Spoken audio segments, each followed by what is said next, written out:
What is going on, everyone? Welcome into episode 69 of the Two Stripes podcast, the podcast that covers everything happening in the world of college football. My name is Colton Denning, and I am your host. Welcome into today's show. Hope you all are having a wonderful start to your week as we are in mid-June, creeping closer towards the 2019 college football season. Before I get into today's show, I want to let y'all know where you can find every episode of the Two Stripes podcast, and that is on Apple. You can also go on to Spotify. Just go to the podcast section, search the Two Stripes podcast, and my name will pop up there. Follow along with the show, and go on to YouTube, youtube.com/Colton Denning. You will find every episode of the show, and also, in my opinion, some of the best college football highlights on the internet. I got Percy Harvin's career highlights up there. I have Ed Reed, Clinton Portis, Mike Williams from USC, CJ Spiller Clemson highlights, a lot of legends. And if you want to kill time, these videos are long. They're like 18 to 20 minutes. So check it out, youtube.com/Colton Denning. Subscribe to the show on Apple and follow along with the show on Spotify. And I am on Twitter @DubsCo.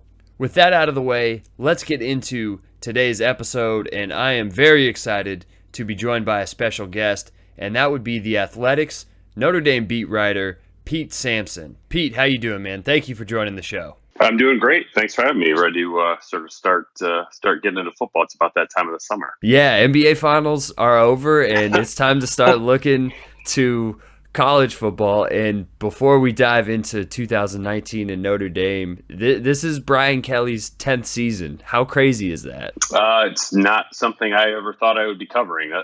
That's for sure. I mean, it's like after 2012, I figured this was 5 years max. And now I think you're sitting there, there's going to be year 12, 13, there might be year 14. It's like, I think a guy who I never, ever thought would get comfortable at Notre Dame is suddenly very comfortable at Notre Dame, and Notre Dame is comfortable with him. It's a good place to be, but it's sort of weird because I don't think anyone, after 3-4 years felt like Notre Dame and Brian Kelly were going to get to the mutually beneficial spot that they are right now. How's the fan base feel about Brian Kelly? Because just from somebody who's not a Notre Dame fan looking at them, it seems like this is the healthiest and most stable the program's been in a really long time. Yeah, it's the most stable it's been since Kelly's been here. It's the most stable it's been since kind of the Holtz peak of 88 to 93 times. So that's it's just a quarter century. So it's that I think has won over some people. I think he lost some people with how he started coming in. The red-faced South Florida game was 2011, but people still bring that up. The Eagles interview in 2012, some people never got over that. And then 2016 was so bad that I think he lost some people permanently then. So it's weird because Brian Kelly's relationship with Notre Dame's fan base is never going to be at the level of Holtz or Parsegian. He's much more like Dan Devine. He's won a national championship here, but was never really loved. And I think Brian Kelly, people respect him now, but I just don't think he's going to have that sort of indefinite adoration that some of the other national championship coaches have had. Obviously, Brian Kelly has not won one. That maybe would change the dynamics a little bit, but I think people respect that. Hey, program's in a good place, hasn't been in this good of a place in a long time. So the last time we saw Notre Dame on the field, it was pretty ugly. There was the 30-3 loss against Clemson in the playoff in the Cotton Bowl.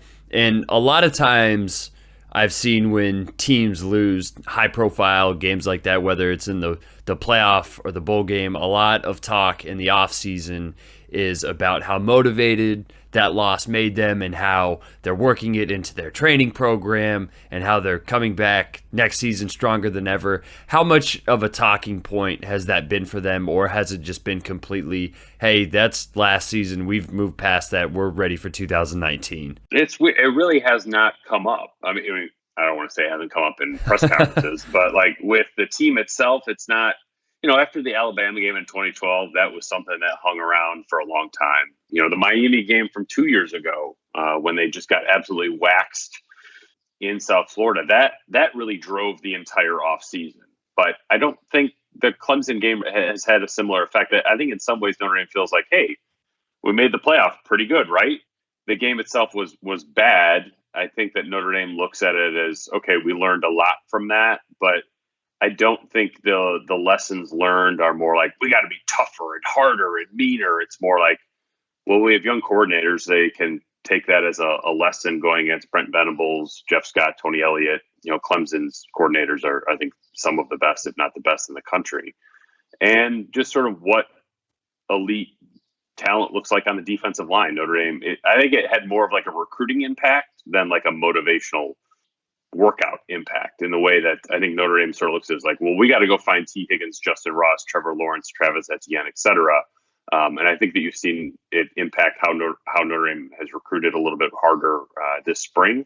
But I think in terms of like the lifting and the training, I don't think it's had much of an impact at all. Yeah, I think every head coach in the country wishes that they could be on the Brent Venables assistant coaching plan with what's going on at Clemson and his stay there. And it's so easy to get caught up in how a season ends sometimes, like you said, that it masks what a good season it was, because up to that point, they were 12-0. They had beat Michigan. They finished 13th in S&P Plus and capped back-to-back double-digit win seasons. What do you think kind of propelled them to their success last year, and what lessons and what they did can translate into next season? I think that having actual legitimate defensive line depth maybe it's not like a lesson, but the first time Notre Dame has had it in a while. You had a first-round pick on the defensive line in Jerry Tiller. You really have, I think, two All-American caliber defensive ends returning in Julian Okwara and Khalid Kareem. So I think just the level of talent required on defense was, that's it. That's where we need to go. I think the other sort of big decision, and it sort of gets lost now, is the switch from Brandon Wimbush to Ian Book. They're 3-0, kind of scuffling offensively. It does not look good at all. And then to go to Ian Book, who had played about a half against LSU the season before, and that was really about it. To make a quarterback switch when you're winning is pretty bold. And even though, Clemson did something similar and Alabama did something similar, I think it's good if you're doing the same things that those teams are doing and it's working out. So I think the move to Ian Book really opened up what Notre Dame could be offensively. So I think those are probably the two big decisions that helped get Notre Dame to 12-0: defensive line depth, and also that quarterback switch, which was kind of an inspired personnel move. Ian Book brought a lot of efficiency to that passing game last season. What's the next step in his development for the offense to not only be efficient, but also explosive? Well, I think you saw it against Clemson, where Trevor Lawrence wasn't just making the easy throws, which Ian Book does a good job of. He was making the hard throws, and he pushed the ball vertically in a way that Book doesn't do very well right now. So this spring, understanding how to be better with your deep shots is something that Book has to do. And one part of that is recognizing when it's there. But part of that is sort of making sure you're not over muscling the ball or putting too much air under. I think he sort of struggled with that at times last year. Not that he was terrible, but they're going to need more chunk plays this year in the passing game. And the quarterback has to be a big part of that. But, the accuracy on the short stuff, at one point he was leading the country in completion percentage at 75%. That tailed off when he had a rib fracture and a kidney contusion at Northwestern in November. But he had a really nice year, but I think mentally he's got a lot of space to grow. And if they're going to grow that explosive passing game, they have to do it without Miles Boykin, who led the team with 14.8 yards per catch last season. Who are some of the other names of those weapons outside, and who is tasked to step up and fill that role? And who do you think are the most likely candidates to actually fill it and be good at it? I mean, Chase Claypool will replace Miles Boykin, and people will probably not mention Miles Boykin very much. I think Claypool he's built like Boykin, but he's cut up a little bit more. I think he will test at the combine similarly to Boykin did last year. So I think you can sort of pencil in maybe 15% more catches than Boykin had, 20% more yards, and a few more touchdowns than what Boykin had. Chris Fink in the slot is a former walk-on who's been very, very productive. Basically saved Notre Dame in the first half at USC when they were scuffling. Tight end Cole Kmet, I think, is getting Notre Dame back to more the Tyler Eifert, Kyle Rudolph level of tight end play. And then, the running back position is a bit of an issue. I like junior Jafar Armstrong, who's a converted receiver.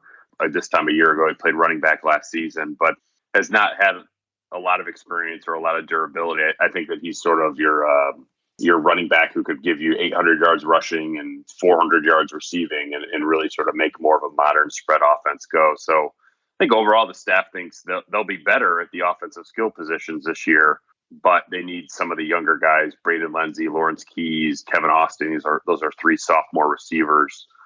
They need to do more. Two of them redshirted, one of them barely played.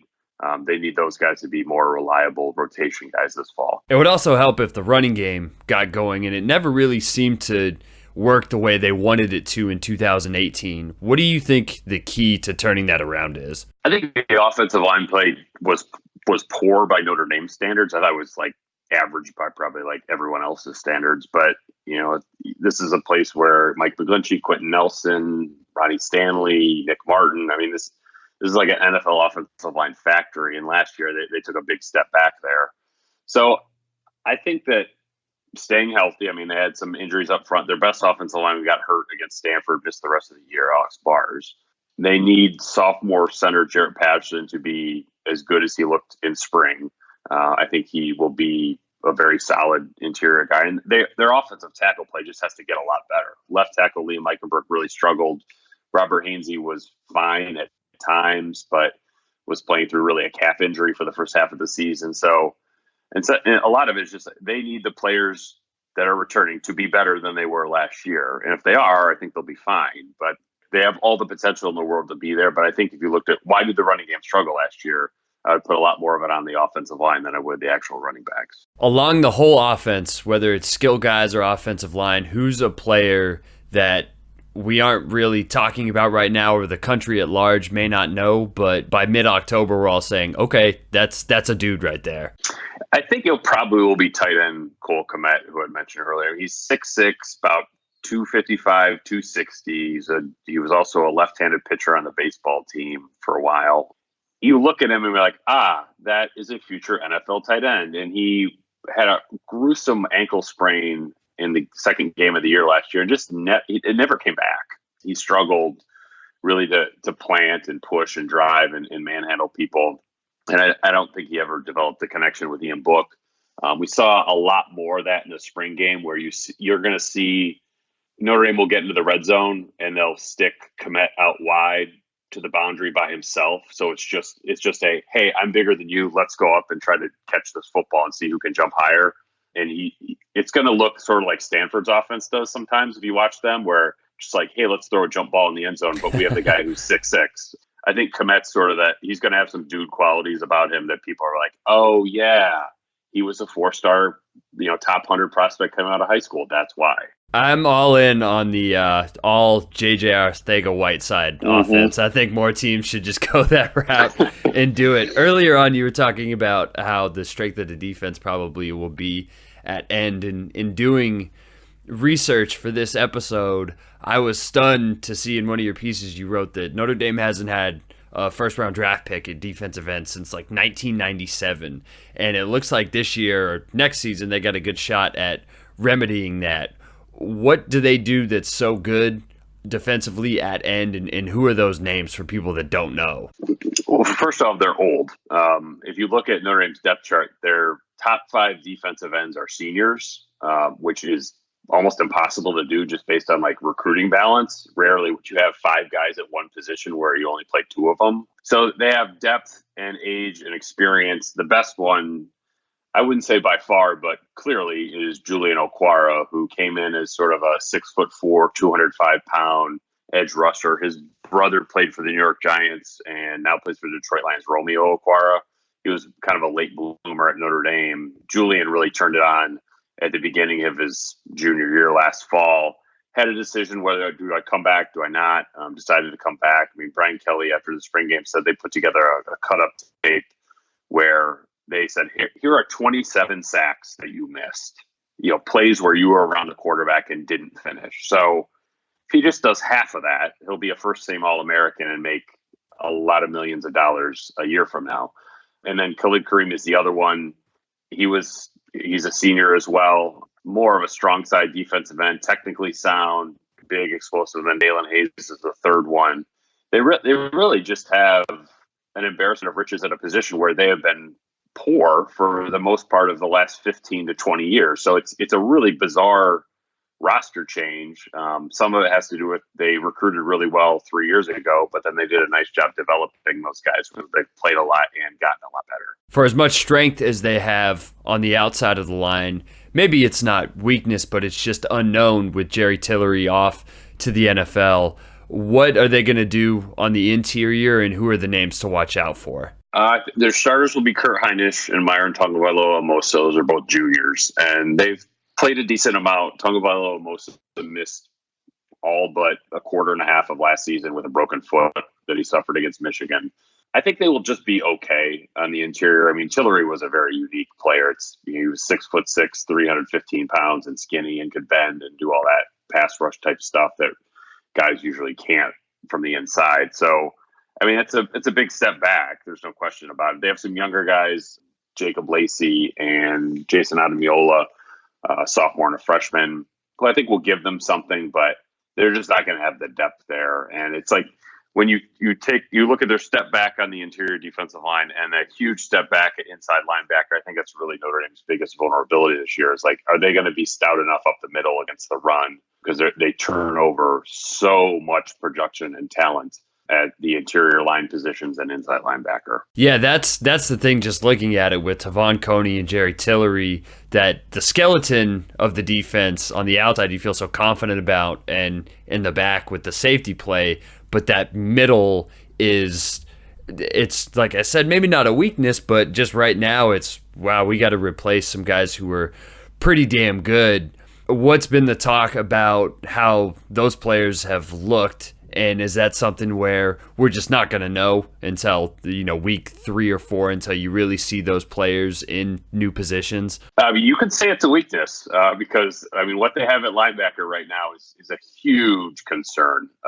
So Tavon Coney gone, even though he's undrafted, super productive in college. Drew Tranquil, 4th-round pick of the Chargers, the other inside linebacker, 2-time captain. And then the outside linebackers, they call it the rover. They took Asmar Bilal, who started out there last year, moved him to Mike. They're not really sold on them. So really, it's like all 3 linebacker positions are huge questions. And you're exactly right. They're going to have to play this out into the season. I mean, it was a position competition in spring ball that nobody expected to be resolved. I don't think it's going to be resolved in August. And I think they're going to have some fits and starts during the year where they might get into a game situation. One guy clicks, one guy spits the bit, but they're going to have to see that before really knowing who can play and who can't. I sort of look at Notre Dame's linebacker position. The only thing I'm confident of is that they'll probably start 6 different guys this fall as they're trying to figure out, okay, this works, this doesn't. They've moved, I think of their top 6 linebackers, 4 of them have moved positions since they've been here. Some have moved twice. And then the other 2 guys both took red shirts. So it's totally wide open. And when you have Georgia in week 3 and what that offensive line is going to look like, and DeAndre Swift running the ball, it doesn't give you a lot of like warm and fuzzy feelings about Notre Dame going to Athens. Yeah, not the best time to be breaking in a bunch of new guys up the middle against the line in a running game like that. But if they are able to play well behind them, Notre Dame looks like they have one of the most solid secondaries, whether it's depth, experience, talent. You lose a guy like Julian Love, but then bring back Troy Pride and have Houston Griffith, and then hopefully Sean Crawford is healthy. They have some names in that back end that if they do get decent linebacker play, you're going to have guys that can prevent big plays again like they did for most of 2018. Yeah, I really, watching spring practice and seeing Troy Pride go from like a guy who was sort of complimentary to Julian Love on the opposite side to like what looked more like an alpha player to me was impressive. That was, I think during spring ball, we are looking about the young guys who make jumps. Well, this is an old guy who I think made the jump from good to potentially great. Houston Griffith has really struggled, even though he's a big time recruit going into his sophomore year, enrolled early as a corner. He moved to safety after a week. They moved him back to corner this spring. I think it sort of remains to be seen what he can do. Sean Crawford, does he come all the way back from the ACL? It's his second ACL. He's had 3 season-ending injuries in 4 years. they can give him something in the nickel. They have a mid-year summer enrollee named Kyle Hamilton, who was a 5-star safety on 24/7 Sports. I think he's got a chance to push the play, maybe start in the nickel at some point. I don't think he will beat out senior safeties Alohi Gilman and Jalen Elliott, who I think are both NFL guys. But you're right. If Julian Love had said, hey, senior year, I think you could make an argument that Notre Dame would have had the best secondary in the country with 4 senior starters who are all multi-year starters. I think without Love, they can still be good, but they have some NFL guys at the back end of the defense in Pride, and I think Jalen Elliott for sure, and Alohi Gilman probably. Just like I asked about the offense, who's one name that we don't know right now, but by the end of the season, he steps up as one of the guys for this defense? I think it's probably too much to say Kyle Hamilton, that 5-star freshman who is just getting to campus today. But I think in terms of a guy who's barely played at all, there's Rover linebacker Jeremiah Usu-Koromoa. He was a commitment to Virginia for a long time. Notre Dame flipped him at the end of the recruiting cycle. Took a red shirt his freshman year because he didn't understand the system at all, then broke his foot, I think in game 2 last year, missed the rest of the season, so took a medical red shirt. So he barely played. He has made a big stride in understanding what the heck he's supposed to be doing out there, and he's got sort of the genetics to be kind of a freak athlete out there. So he's somebody that nobody would know anything about because he has not played, but he is at an open position and made a big jump this spring. I think he's probably one of those guys at the end of the year be like, oh, he had a really nice junior year.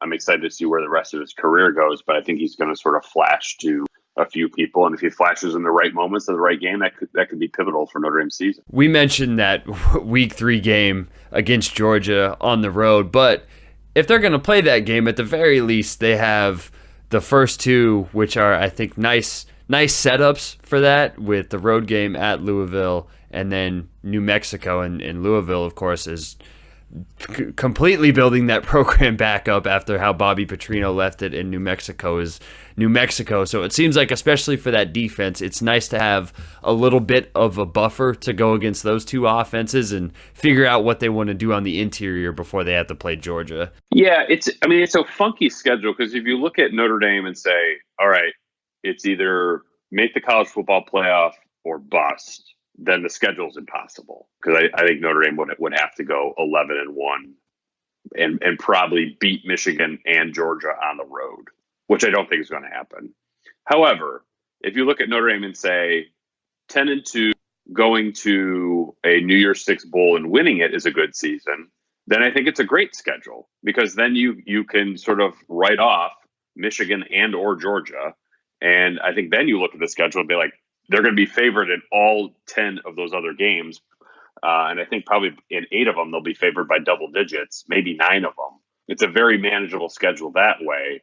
But, if we're talking about Notre Dame as a playoff in or out, I'd say they're definitely going to be out. But I think if we're talking about Notre Dame as a New Year's Six, win 10 games after winning 12, after winning 10 the season before that, I think that would still count as a good season for Notre Dame. And the season ending on the road at Stanford, too. That may be the most daunting, I think, if you just want to talk about top-level road games this season of any team, at Georgia, at Michigan, at Stanford. That might be the toughest trio of that anybody has to play in the country. And like you said, this seems like a year that the record may not be as good, but if they go 9-3 or 10-2 and then win the bowl game, at the end of the season, you may look back and say, this team was better than the team that just went 12-1. It definitely could finish that way. I think especially offensively, they need to be a lot better offensively. I mean, this needs to be an offense that is pushing 40 points a game. And I think that they will. But the schedule, they didn't have, there was no at Georgia, there was no at Michigan last year. I mean, their hardest road game was at Virginia Tech. USC was terrible. Florida State was way down. Northwestern was good, but it was still Northwestern. That's going to scare you athletically. I think Notre Dame, they got a really good schedule and they made the most of it last year. This year they have a really bad schedule at the top, but they should be able to churn through. I mean, 9 games almost feels like a bare minimum based on if you could figure out, okay, what are 9 teams I could put a W by if I'm Notre Dame? It's pretty easy to find them, but it's really, really hard to get to 11 And I think that's, people are going to have a hard time looking at Notre Dame and saying, oh, well, what a disappointment they didn't make the playoff. But I think internally Notre Dame said is like, look, we just need to be one of those teams that wins 10 games every year. I think that this team is enough and the schedule shapes up for them to do it. All right, final question here. Rather than ask you for just a straight up prediction, what's one thing that you're confident in Notre Dame can do to push them into having another great season, and what's the thing you're most skeptical about that you think can maybe not drag them down to what happened in 2016, but something where they maybe don't meet expectations? I think the thing I'm most confident in is the offense taking a big step forward. They've never averaged 35 points a game under Brian Kelly. I think they will go over that and get to like 38, 39. I think that year 3, Chip Long, the offensive coordinator, year 2 in Book, those things will come together very nicely. And I think they're going to need to do it. The thing that could really trip up Notre Dame is their kicking game. And I know people don't like to talk about this, but they lost Justin Uniker, their all-time leading scorer, and Tyler Newsome, who was a team captain as a punter. And they're replacing him with a early enrollee punter named Jay Bramblett, who has obviously never been on a college football field before. And their kicker is either going to be a kid named Jonathan Dorr, who got benched from doing kickoff duties last year because he had 2 returned for touchdowns and yanked 2 out of bounds, or a incoming preferred walk-on named Harrison Leonard. That does not give you a whole lot of like warm and fuzzy feelings about Notre Dame on 4th and 4 at the 30-yard line. I think it might be more interesting to watch because they're going to go for it a lot more, but I think they're going to lose a lot in the kicking game this year.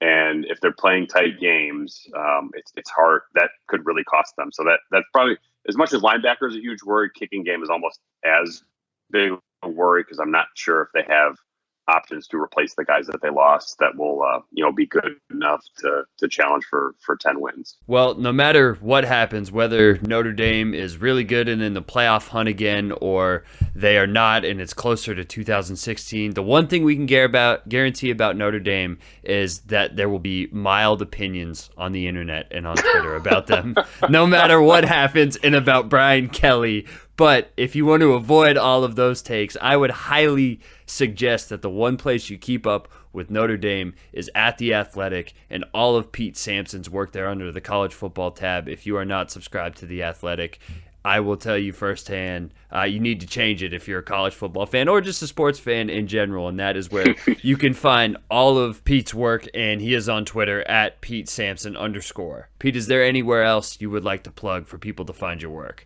That is it. The Athletic and at @PeteSampson_. I can tell you I was a subscriber at The Athletic before I was an employee and loved it. And it's an awesome place to work. And we've sort of seen the reaction to the content that's pumped out there being people seem to really, really enjoy it, which is cool. Testimonials. It's the best place to check out, and make sure to visit all of Pete's work there. Pete, thanks for joining the show, talking Notre Dame. I can't wait to see what happens this season and see all of the takes online and read your work about Notre Dame this season. Thanks for having me. There you have it. Like Pete said, that Notre Dame schedule is quite a doozy, but they've got some key players back and can build on the success that they had last season as Brian Kelly just continues to chug along at Notre Dame. I don't know if anybody saw the 10-year stint for Brian Kelly in South Bend coming, but here we are, and Notre Dame seems like they're in a pretty good place, even if they aren't quite as good record-wise as they were last year. Thanks once again to Pete for joining the show. Check out all of his work at The Athletic and all of the other college football coverage that they have there. It's probably my go-to place to read anything about college football, some of the best deep dives and college football analysis that you will find on the internet. Also, thank you for listening to today's show. If you enjoyed it, please consider subscribing. Go on to Apple, search the Two Stripes Podcast, subscribe, leave a review, go on to Twitter, send me a tweet at DubsCo, leave me some feedback on what you think about the show, and also go on to Spotify under the podcast section, search the Two Stripes Podcast, follow along there for everything else that I'm putting out during this off season and as we get closer to the 2019 season. You can also find the episodes up on my YouTube page, youtube.com/Colton Denning. And not only will you find that, but like I said in the intro, you will find, in my opinion, the best college football highlights on the internet.